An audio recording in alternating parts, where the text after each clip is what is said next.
There's Mr. Friedel. Probably riding his bike over. Yeah. By the way, how did your bike fare in that accident? Did it? I haven't tried to ride it again, but it appears to be okay. I mean, you know, there's scrapes and had to straighten the handlebars out, but it appears still usable. Okay. I'm gonna let Brian try to ride it though before I do. Or Anna. better yet, Anna. Yeah. I'll be happy to check it out for you.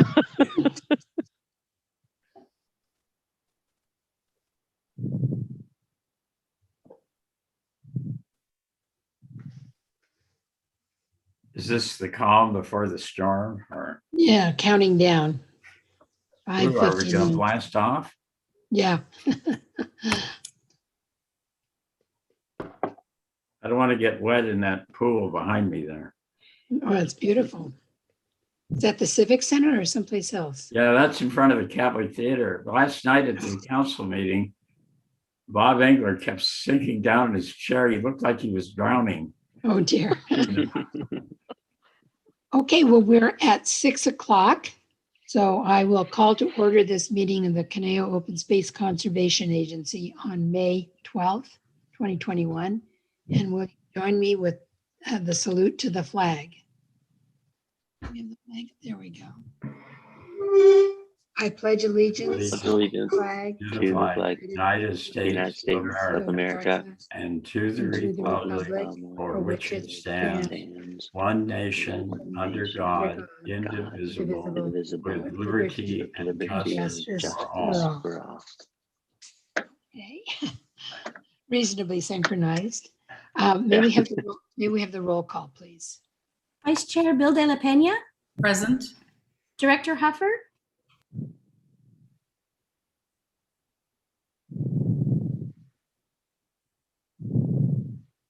He seems to have disappeared from my screen. Oh,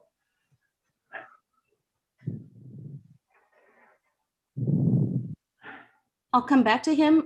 Director Jones, Here, Director Nichols, yes.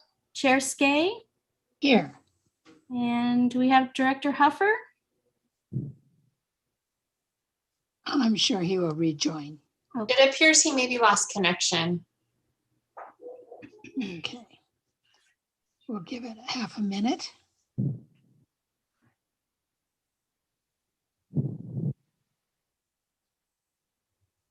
Well, let's proceed and he'll join us when he can.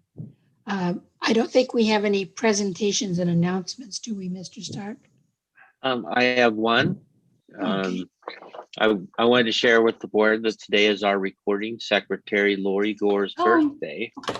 And Happy birthday, Lori. Thank perhaps, you. and perhaps not entirely by choice, she is spending it with us at our COSCA meeting. Top choice. Honestly though, Lori is kind of like the postal service because she always delivers. Yeah. Even rain, sleet, snow, or even better alternative birthday plans. None of that can keep her from her appointed rounds. Lori is loaned to COSCA by the city of Thousand Oaks for these meetings, and she's a great representative of the city's commitment to public service. So I hope you will all join me in appreciating her on her special day. Oh my God. Hey, Here, happy here. birthday, Thank Lori. you, Brian. Happy birthday, Lori. Thank you so In much. your honor, we'll try to keep this a short meeting. Wow. Oh. Yeah. Okay. And I see Director Huffer has joined us. Let the record reflect that. Public comments, we have one from Elaine Hagan. Is Elaine able to join in? Yes, I'll promote her to a panelist if you'll just stand by. And we should be able to hear Elaine now. Okay, hi, yes, I'm here. Do you hear me? Yes, go ahead, Elaine. Okay, thank you. Yes, Elaine Hagan representing the Conejo Open Space Foundation. I wanted to let you know that even though Trails Education Days was canceled again this spring, the foundation didn't want to let it pass without doing something. So we worked with Animal Actors of Hollywood to create a video of the Native Animals workshop that they present every year. And we were really fortunate. David Granis, who's the associate professor and director of the film and television program at CLU, happened to be on sabbatical this semester. So he volunteered to make the video for us. And he did an incredibly wonderful professional job, as you might expect. And we truly are appreciative and grateful for his efforts. The video is in distribution at CVUSD now, along with the Nature Hike video that we produced last year. So the fourth graders will have an opportunity, even though they missed their field trips, they'll get a taste of what they would have experienced through these two video presentations. Also, for future years, both videos will be useful for any students who might miss their field trips. So both videos are available, are posted at COSCA.org, accessible from our homepage. And I hope you'll take a look. They're kind of fun. That's Great. wonderful. I'm gonna share the website address. Oops. Well, I guess I can't pull that slide up at this moment. But yes, COSCA.org is the place to go. It's fantastic. And thank you, very innovative. Thank you to the foundation and to the professor for his services. Thank you, both of you, all of you. Yes, thank you, Elaine. We have one public comment card from Mark Litchak. And Mr. Litchak wanted us to know that he is dissatisfied with the decision at the last meeting not to convene a new Wildwood committee. So we take his comment and that will be filed. Let's go to action items. We have the 2021 Conejo Open Space Trails Action Committee appointments. Anna. I believe we Chair have Stay, consent before, calendar items, Oh, I Yes. the apologize. minutes approvals. You're absolutely right. Item 5, we have the approval of the minutes of February 10th and March 10th. And I moved approval of the minutes. This is Claudia. I'll second the motion, Ed. Madam Chair, I just had one item that I think might need a correction on one of the minutes, if I could. Yes, please. This is on page 4 of our packet, the first page of the February 10th video conference minutes. On the very last page, excuse me, the very last paragraph on that page, the second sentence says the second bridge and Hill Canyon. I think that should be second bridge in Hill Canyon. Okay. That will be corrected, and I assume the makers of the motion accepts that correction. Yes, I'll accept the correction. Okay. Oh, All right. May we have the roll call vote, please? Vice Chair Bill De La Pena, yes. Director Huffer, Yes, Director Jones, Aye. Director Nichols, Yes. Chair Skay. Yes. Now we'll go to action items. Anna, will you fill us in on the Trails Advisory Committee appointments? So thank you, Chair Skay, and good evening, members of the board. I have a brief PowerPoint, and for this year's COSCA recruitment, there were 3 scheduled vacancies to fill. Brian, if you could, there we go. The recruitment period was initiated on March 9th when the City Clerk's Department posted the customary vacancy notice and issued a press release to announce the recruitment for vacancies. Recruitment information was also posted on City and COSCA social media platforms, published in the city's City Scene newsletter, and shared via email with existing COSDAC members, the Conejo Open Space Foundation, and COSCA's Trail Watch and Adopt a Trail program participants. Outreach to Adelante Comunidad Conejo, We Belong 805, Thrive Conejo, Conejo Unidos, Resistance 805, and the local Chumash community also occurred via the City Clerk's Department. Staff received 9 applications during the 30-day recruitment period. 1 application was from an incumbent COSTAC member, 1 was from an incumbent alternate, and 7 were from new applicants. Once all applicants were interviewed by the interview committee, the results were forwarded to the nomination subcommittee for determination of nominees. For members, the subcommittee recommends Carl Kolvenbach, Tom Becker, and David Filgus. Carl is a mountain biker and is currently coordinating box restocking efforts for COSCA's Bike Bell program. He also has a strong interest in helping new visitors to open space learn about trail courtesy and etiquette. Tom is a mountain biker and is currently participating in COSCA's Trail Watch program. He's also participating in the Bike Bell program, and he's interested in educating open space visitors about trail courtesy and etiquette. David is an avid trail runner who frequents our open space regularly. He is interested in increasing awareness about open space, sharing the benefits of it with others, and giving back to the community. The subcommittee recommends the following applicants for appointment as alternates: Doug Baker, Susan Bacchus, Chris Layton, and Trevor Pereira. Doug is a hiker who is interested in sharing the benefits of open space with others and giving back to the community. Susan is a hiker and currently participates in Trail Watch and Trails Education Days. Chris is a mountain biker who enjoys interacting with people and is interested in participating in the Trails Ambassador program to promote awareness of trail courtesy and etiquette. And Trevor is a hiker who is interested in increasing awareness about open space and is currently providing assistance with social media for the annual Conejo Open Space Challenge. And with that, staff recommends that the Board of Directors approve the COSTAC members and alternates as recommended by the nomination subcommittee. Thank you, and I'm available for questions. Very good. Are there any questions for Ms. Hoover?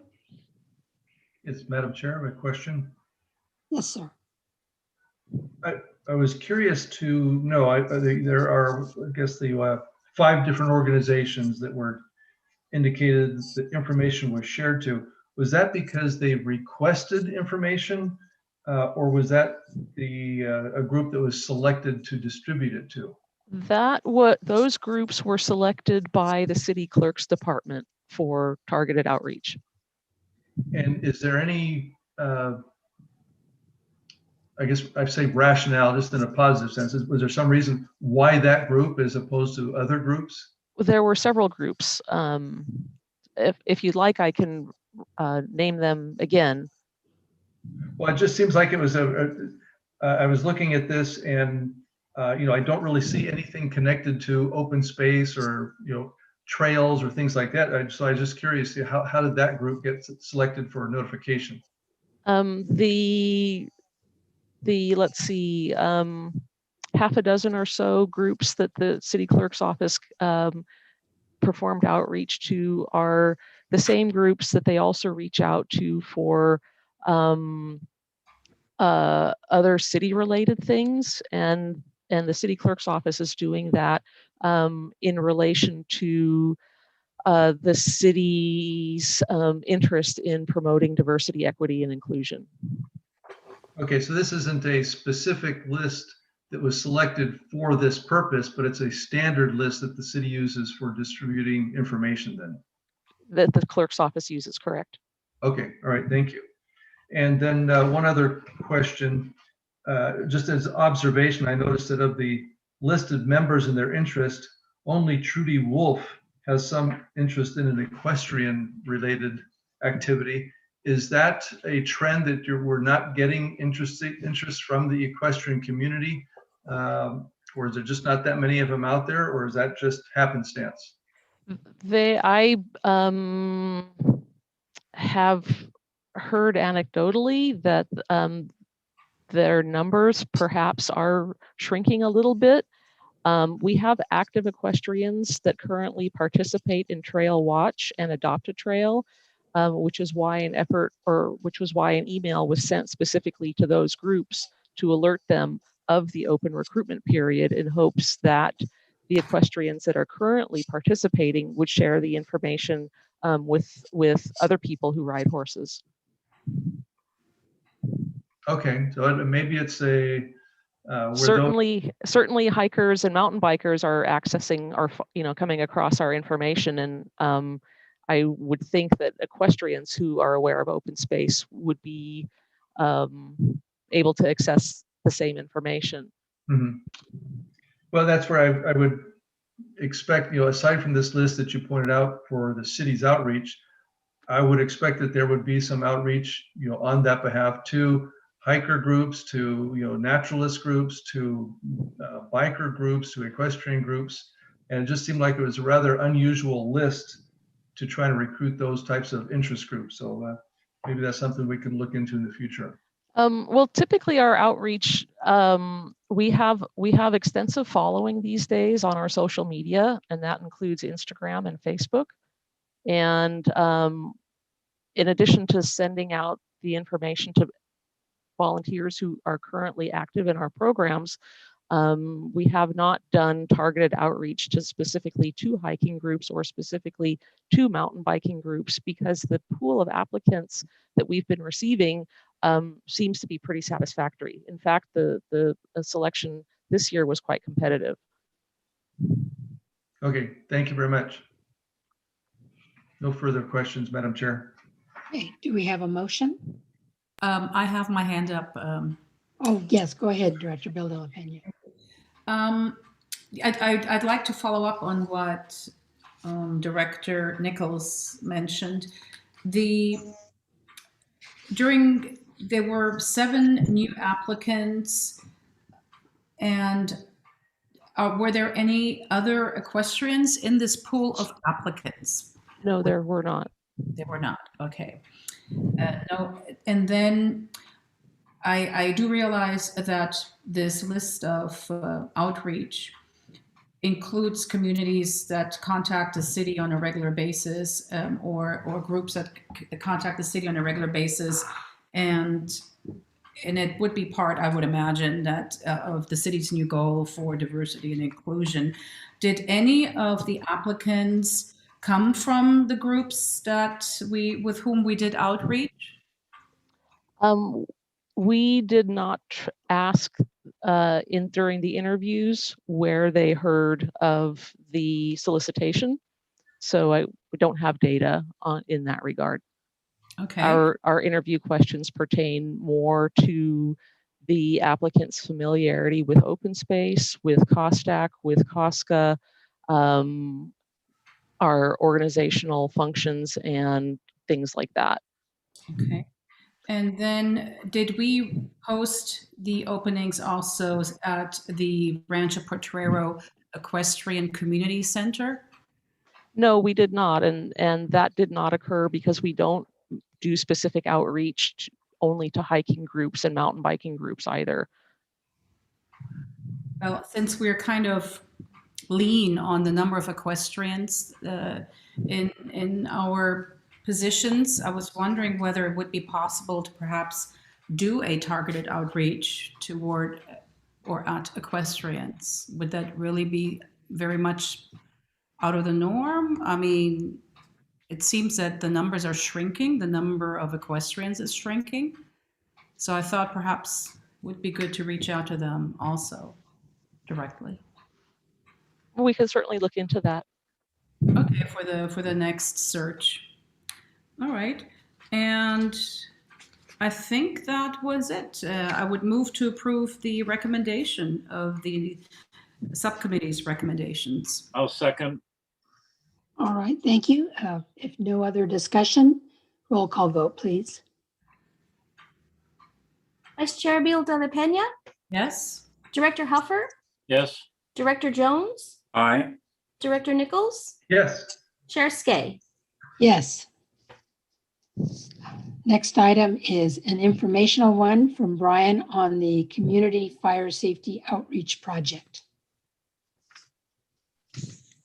Thank you, Madam Chair, members of the board. This is a quick update on our fire safety outreach project. At the Brian, COSCA Board of Directors, yes. you have a reminder that's showing on the screen from your calendar.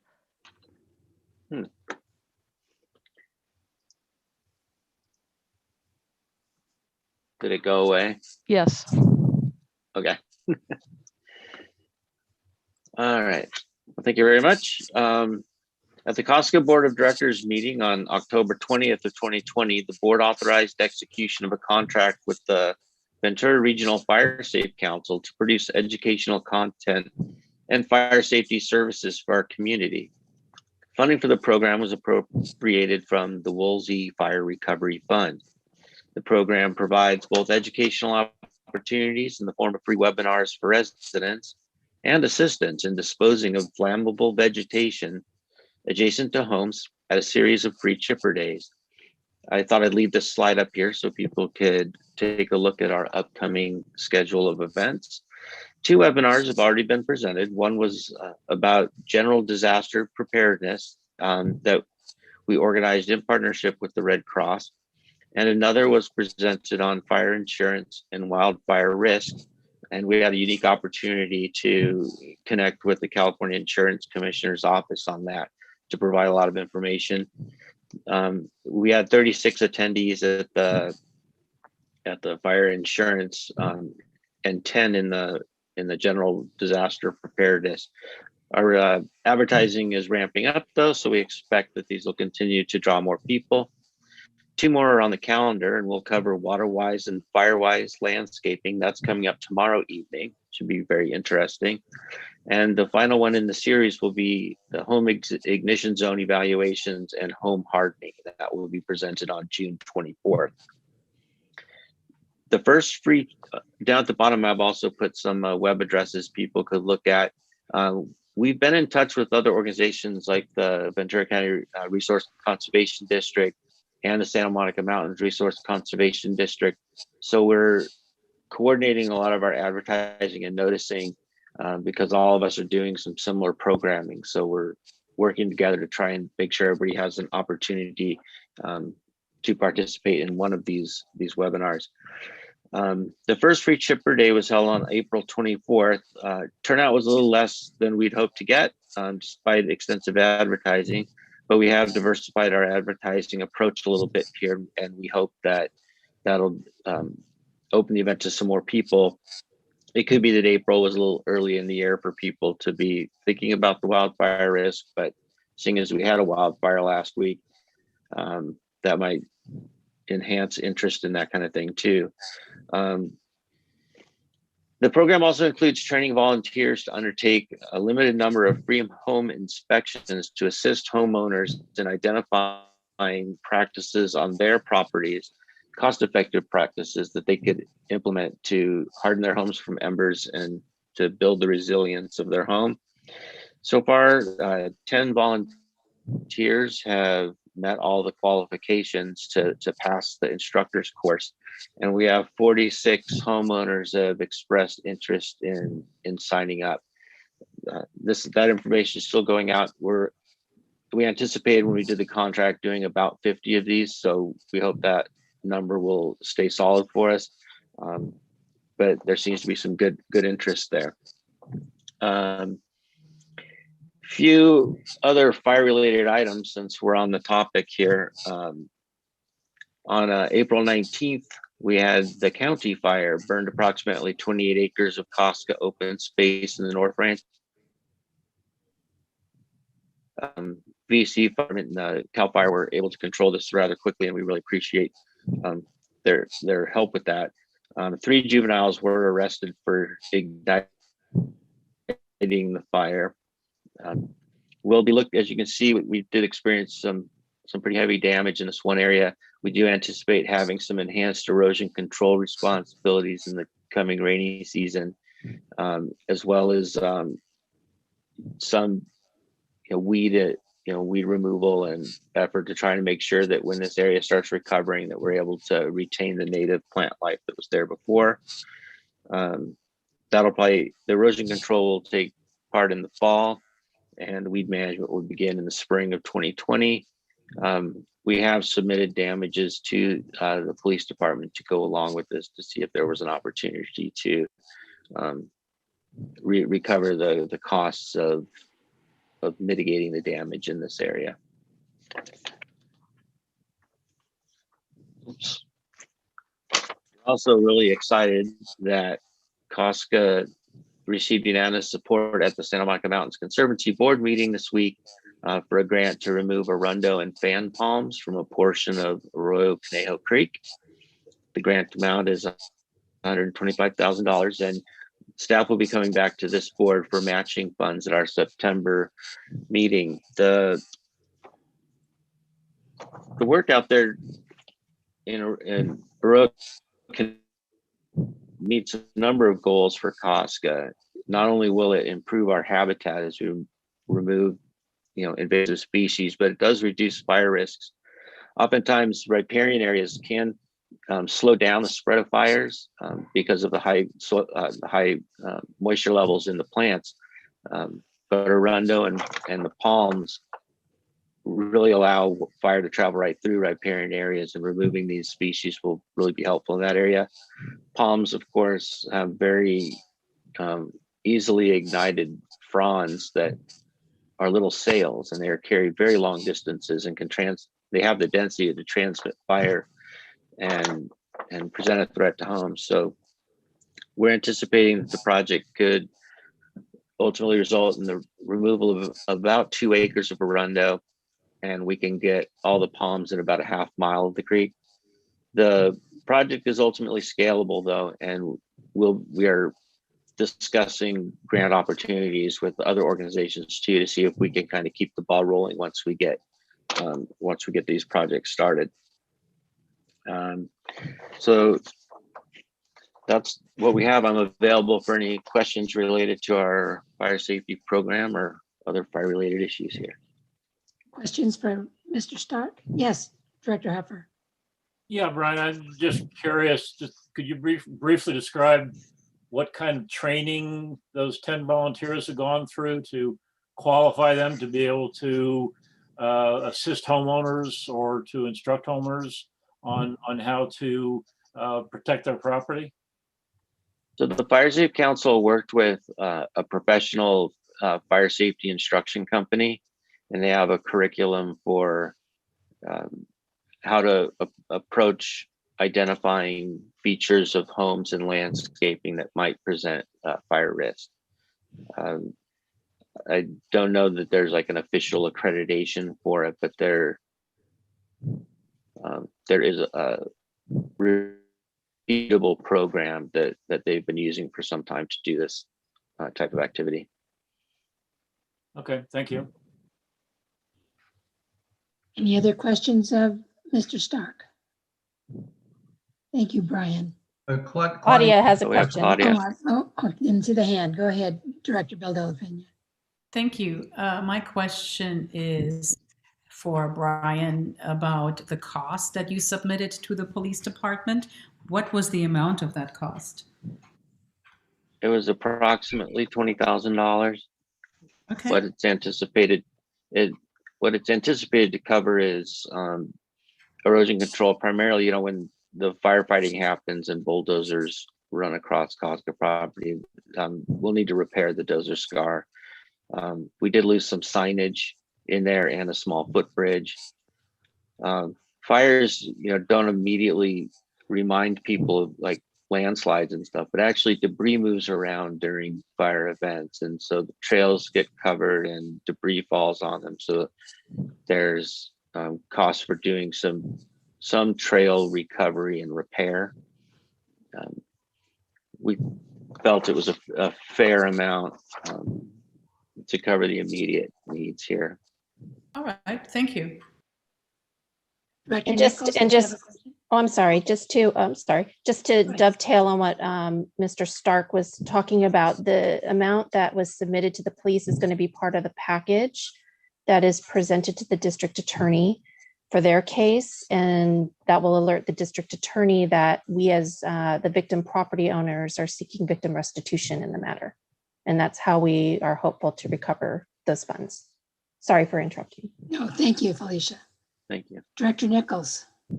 Yes, thank you, Madam Chair. I had a question regarding the chipper days. And I know you had a series of those, and perhaps I think you said you had one that passed in April, Brian.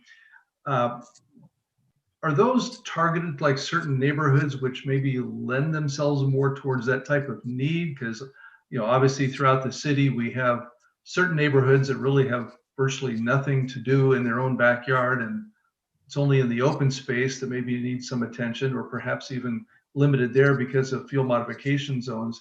But it seems like that maybe should just be a targeted approach based on the type of land or the type of neighborhood, or whether it be adjacent to open space. So I'm wondering how that approach is being addressed to the homeowners themselves. Well, we started out with sort of a broader net on here because the area that's actually considered a high fire hazard severity zone around the city actually incorporates much of the city. So we kind of took a broad brush approach there. We have met with the Fire Safe Council and have, these are very well attended and in other parts of the county. But we have discussed potential ways of targeting some of these things or bringing an event right to a neighborhood. It's a little bit hard to do just because of the traffic they generate and the noise. They got a chipper running all day. So, we focused on having these at static sites that could accommodate the traffic.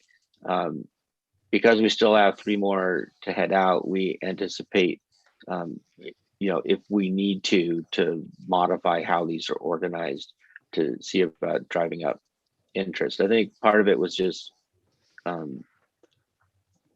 we did pretty extensive advertising, but we hope to get more of that out. I think in the case of our program, there's so many people in the community that if they're interested in building the resilience of their home and they're in that high fire hazard severity zone, we want to make sure that they have access to an event like this. Okay. All right. Thank you. Okay, any other questions, Mr. Stark?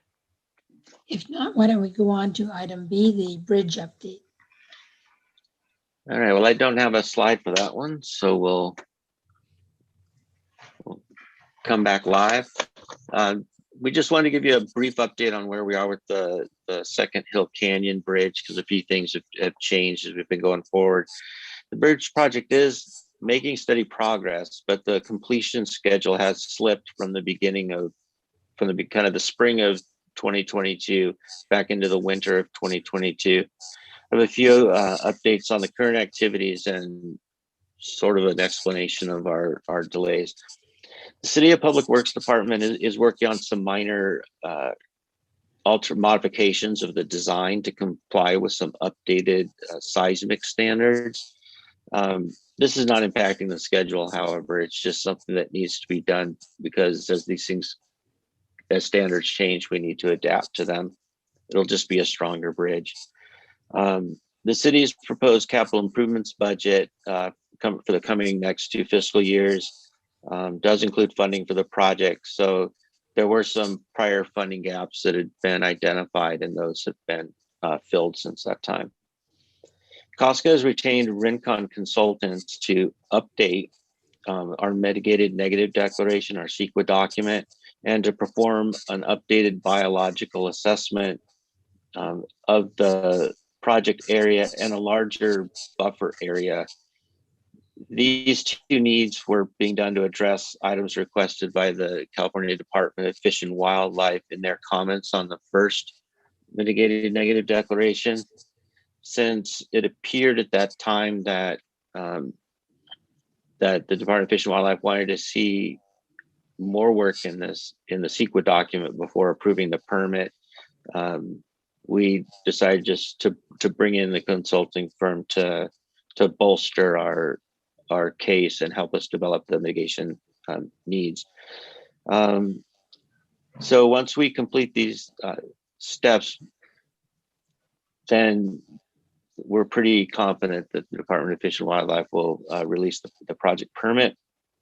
The initial draft of the updated mitigated negative declaration is anticipated to be received at COSCA on May 19th. And fieldwork is now complete on the updated biological assessment, and the report is in production. So the fieldwork and the hard stuff's been done. Now we're writing reports. The biological assessment is really what drove the project schedule delays in this case, because certain surveys need to be completed in certain months of the year to meet the survey protocols. So there wasn't any way to work faster because we just couldn't meet those deadlines. I'll give you a quick schedule where we think things are coming. We'll get the draft of the CEQA document this month. We expect that it could be finalized and open for public review in June and finalized in July. Either August or September, probably we'll take the CEQA document to the Planning Commission for approval, and that will be followed by the issuance of the notice of determination. The project lead is the City of Thousand Oaks Public Works Department, so that's why the projects and the CEQA documents are running through the city. Once CEQA is complete, we anticipate getting the finalized permit. So we'll have the permitting done probably by September, October, but the bidding process and the contracting process for the Department of Public Works is about a 3-month project. And that would send project construction beginning into January 2022. And a month later, we'd be entering the bird nesting season. And the bird nesting season is where our project would have the highest potential for environmental impacts, and it would also come at greater cost as there would have to be a full-time monitoring on that area. Scheduling the construction to start in September, October of 22 provides more time to get the project completed outside of the highest impact season and at the most economical cost. I will take any questions you have on that at this point. Okay. Yes, Director Nichols. Yes, thank you, Madam Chair. I appreciate the update, and I appreciate all the environmental review, which is certainly necessary and appropriate for this type of a project. My concern, however, is the last time we were updated, we were informed that it was being delayed to the spring of 2022 for capital improvement funding delays and other reasons. And before that, there was a delay. And I'm just, looking at this collection of delays, it seems like it's been 1 to 2 years, if not more, of delays. Short of a miracle, this happening tomorrow, which is not going to happen, is there any type of alternative temporary means of providing access from the Santa Rosa County Park parking lot into the Wildwood area such that you could start advertising that site as the address today, as opposed to waiting for the bridge, to try and alleviate some of these ongoing issues that we have with the Wildwood parking lot? I know in the past you mentioned there's concerns over the public accessing the road, which I understand it's narrow and a challenge, but I'm just questioning if there's some type of delineators or dividers or something that you could separate traffic that would keep the trail users safe and yet still be able to advertise that address. I'm just wondering, you may have already thought of these things and assessed them all, so maybe you can enlighten me on that process. I mean, the delays are certainly frustrating, I think, for all parties involved. We're highly motivated to get this work done, and it's a very important project for COSCA and are part of the City Public Works Department as well. I think if we thought there was a way that we could safely move people through and across the creek up in that location, we probably would have done that already. The topography and the channel shape up in that region is just not amenable to trail work, and the stream's rather wide there, and because that's downstream. There's safety concerns in trying to have people walking across the creek at that location, and the damages that might be caused by putting trails down there. As to bringing people up along the road, that's more of a road design issue. So COSCA doesn't really weigh in on the city's requirements for how their roads have to be managed. So it would be my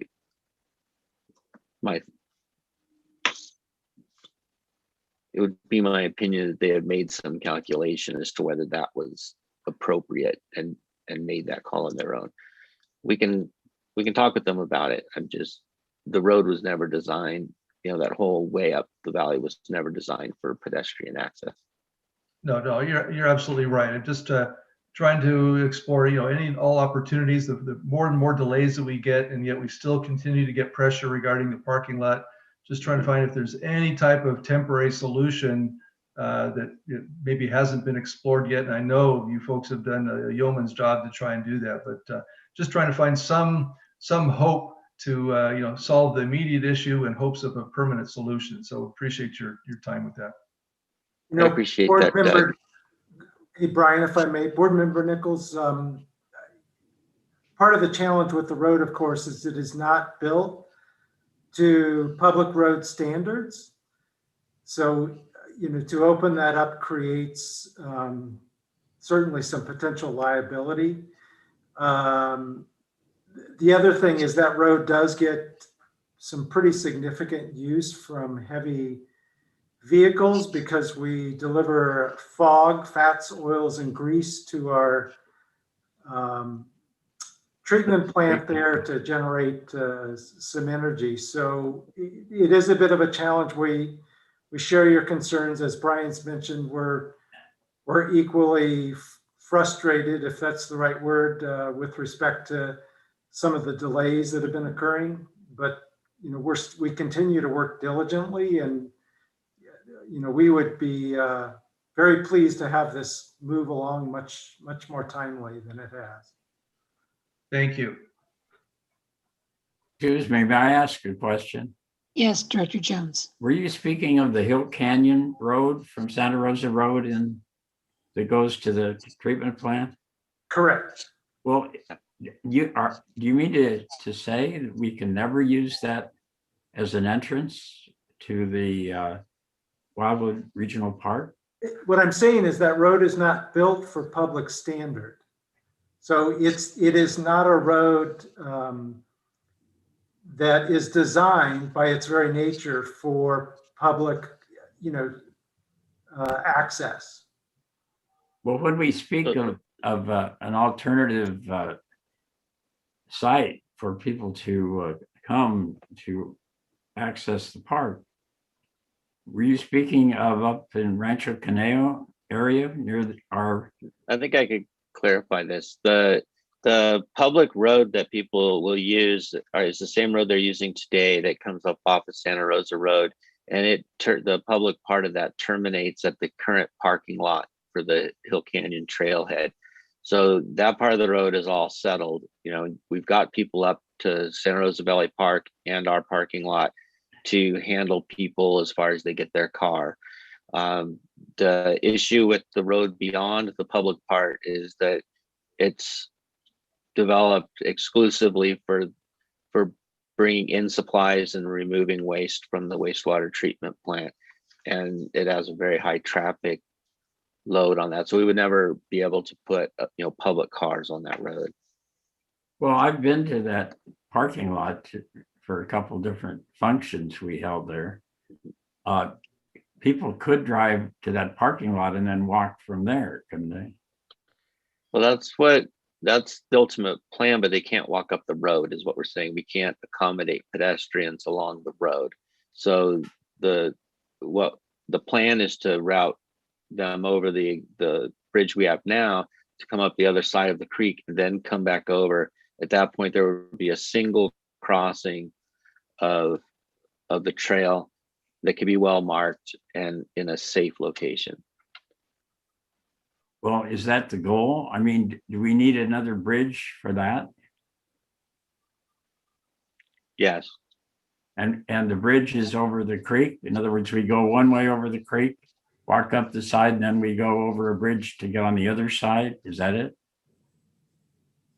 That is it. And where is that second bridge in progress? Are we building it right now? Or? No, that's the update I just provided, that we're right now working on environmental permitting and final we're still design in work. that stage of environmental. Okay. Well, Yeah. I mean, do we ever contemplate finishing anything? Yes. When? It's in September 22. And In we the think, winter. I'm sorry. Winter of 22. we think that's a firm date, do we? I hope so. You mean, That's- when you say winter of 22? There's a lot of, Is that winter of 22, Yeah, that- 23? so if we think we could be on target to start construction as early as mid-September of 22. It's about a 3-month build. And where is that environmental process right now? We are preparing a CEQA document that will be circulated and finalized in July. And then once CEQA is complete, we anticipate pulling the permit from the Department of Fish and Wildlife that will allow the work to happen. The Fish and Wildlife, Who I has would say to the approve, permit, who has to approve the CEQA document? the city does.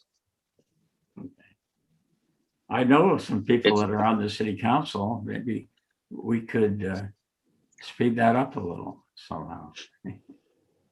Well, I mean, the document will be ready and it'll be circulated and finalized in July. So we're already kind of close to that.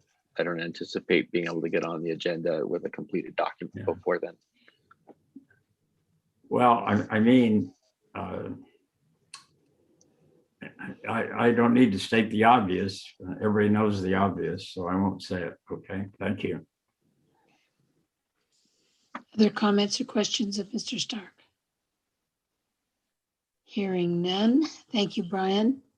Let's go on to the volunteer core activity. Ms. Huber. Chair Skay, I have a brief PowerPoint. With regard to the Trail Watch and Trail Adoption programs, volunteers logged the following hours from February through April of this year. Trail Watch had 184 reports and 318 hours donated, and Adopt a Trail had 61 reports and 165 hours donated. We very much appreciate the efforts of our dedicated volunteers as their work is integral to our open space management efforts. And with that, I'm available for questions. Thank you. Any questions on the volunteer hours? That is very impressive, especially with pandemic limiting a lot of volunteer work. Yes, it is. And what's interesting is for this particular period, which is February through April, in 2019 and 2020, the volunteer hours and number of reports filed for Trail Watch were fairly consistent with each other, but this year they're both about 50% higher. Wow. And for Adopt a Trail, there was an approximately 20% drop in the hours for this period between 2019 and 2020. So the pandemic did have an effect on that particular program. But currently things are on the upswing again for Adopt a Trail. That's great. If there are no questions, Mr. Kuba. Good evening, everyone. I do have a PowerPoint. Oh, it's up. All right, cool. So we have a ranger report. First off, I'm just going to talk about weed abatement. We're on schedule this year. We're approximately 50% done. The parcels are scheduled because there's a lot of things that have to happen. We go through and we flag the milkweed so people know, the cutters know where milkweed is, so we avoid cutting milkweed for, of course, the butterflies. And we also do bird surveys because we are in the bird nesting season. And so we have to schedule our bird people in line with the upcoming cutting. So we're feeling pretty good about it. It is a light season. We do have a new contractor that's doing it. So it's good that they have a light season, and we're reminding them every day that next year will hopefully be a lot more work. Okay, next slide. We did the dust suppressant application at Wildwood Park, and that aerial, interestingly enough, was taken previous year during the application. So you get an idea of what it looks like after the application. Then it sits for 24 hours. We also did the road from the parking lot to the Mesa gate this year. And we're really happy with the product, and it's worked pretty well in the past. So next slide. So the fire this past week was a little exciting.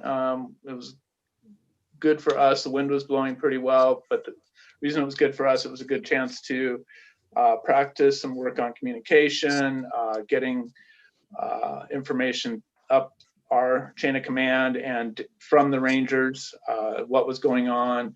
I was able to communicate with Brian and with Jim about the status pretty quickly. The fire was a couple hours, so things moved rather quickly, but the Rangers had eyes on it pretty quickly, and they were able to get some nice pictures. Their photography has actually improved dramatically. Next.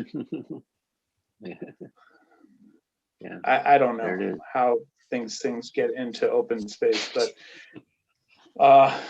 ironing boards and stuff, we cleaned up a couple big handfuls of stuff and put it in the truck. So why do you look so stoic there, Brian? I don't know.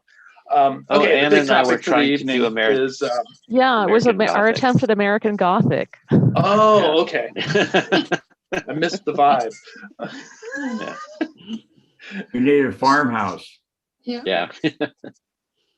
Well, that picture is going to be one of my favorites forever. Anyway, so we've been working on the Los Robles reroute, and just to let everybody know, it opened up today. So we're super excited. But I am going to go back from where we left off last time in February was the brush cutting. It was pretty cool. You see the Rangers in jackets there, and they got all cut, the trail, the brushing cut. So that's what the full cut would look like. It's approximately 10 feet wide. Good, next.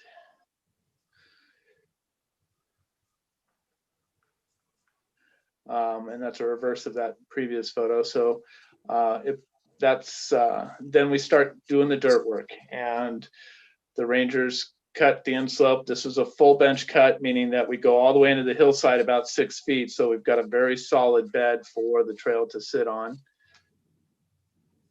The Rangers worked with the crew. The crew is a contract group that we bring out of Ojai, and they loved this trail. It was very satisfying to build a complete trail. And this is before we did the clearance, the vertical clearance for horses. The Rangers come through with pole saws and make it safe for horses to be on. Reminds me of the photos they would take of the old loggers cutting down big trees. Right. Go ahead to the next.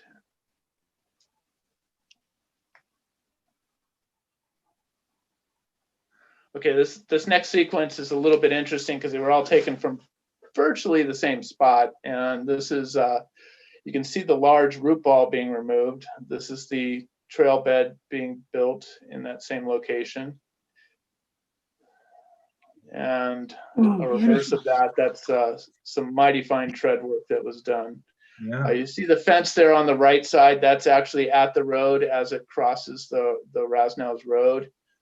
So everything seems to be very, very safe there for everybody. More trail beauty shots. Matt, this is Claudia. Is this the area near Rasnow Peak? Yes. Okay. Very good. And so I'm sorry to interrupt. What was that? No. I tried to visualize it where it was. Okay. Oh, okay. So these two individuals, you notice they're holding up two fingers because they were actually the second two people to ride it. Somebody else came up while the Rangers were unplugging the ends of the trail to connect it, do the final connection to the existing trail. And in the 2 hours that the Rangers were there, about a dozen people came through. So people have been anticipating this. We did some publicity ahead of time. And people were very excited to try out this new section. The reviews so far are very, very good. It's steep, challenging, and the view is spectacular. I was really impressed with the view. Go to the next.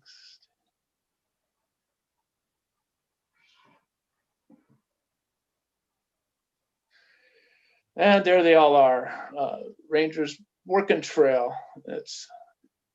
I had a talk with them about how rare it is to do a real trail. I only got to do 2 or 3 when I was a Ranger, and this is actually the first one we've done in years, so it felt really good. Go ahead to the next one.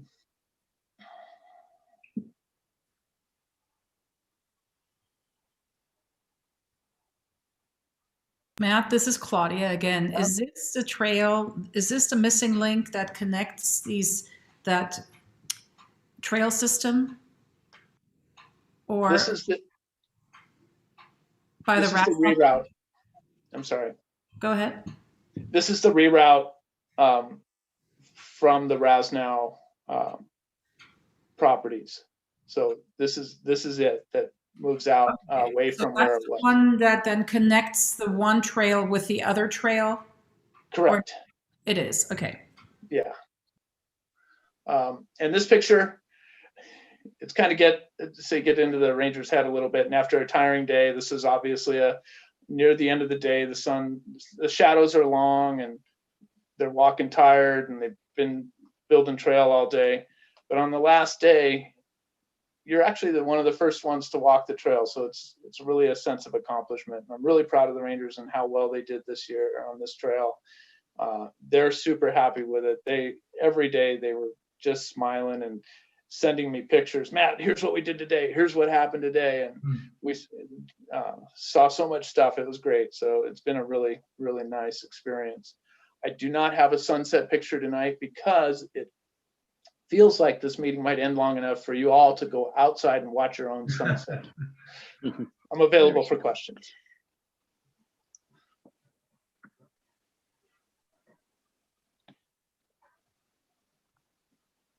Rory, you're on mute. You're muted. I'll go ahead and jump in. I'm just curious, Matt, do we have any idea when we might be able to resume trail days? We're shooting for October. We are in the planning stages for October. We think it'll be the 3rd Saturday like we historically have done. We're probably going to do the trail behind your head off to your left on the Santa Rosa Trail up that hill. And we'll be doing, and we'll be doing the wonderful lunch down in the inner parking lot. Thank you. Very good. That was a fantastic report, Matt. And on the behalf of all of us, please give all those rangers and trail workers a big pat on the back. It's fantastic. Thank you. Any other questions of Mr. Kuba? Okay, if not, we have COSCA updates from our CRPD General Manager and City Manager. Jim, do you want to go ahead? Sure. I don't have after Matt's report, don't have anything really more to add, very COSCA specific, but I did want to take this opportunity to also mention, like Brian did, the grant that COSCA received just a couple days ago. I wanted to also thank the Deputy Executive Officer of the Santa Monica Mountains Conservancy and all of her tons of work to get all those grants out to all the agencies, and specifically thank Senator Stern and Assemblymember Bloom, because I know that their role in getting those fire resiliency grants out was significant. And just so you know what CRPD is going to be doing, it received a grant, and we'll have basically a water tender, those big water trucks that you'll see at construction sites or something like that. We'll have one of those now available for CRPD, and it'll be put into service in the next few months to support some of our, certainly our fire suppression activities, but also to be available out at the Rancho Potrero community equestrian location. So that's going to be a nice addition to our vehicle fleet. So thank you, Chair Skay, for all your work on that. My pleasure. Thank you. Thank you to the legislature and the governor for their munificence. Mr. Rogers, did you have a report? I'm good tonight. Thank you, Chair. Okay, board member comments. Anyone have anything for the good of the order? Yes, Director Huffer. I just wanted to, I don't know if any of them were watching, but I really appreciate the community members who were volunteering for COSTAC. It's really nice to see people who've been involved for a long time getting re-involved and seeing some new names and new faces involved in COSTAC. So that's great.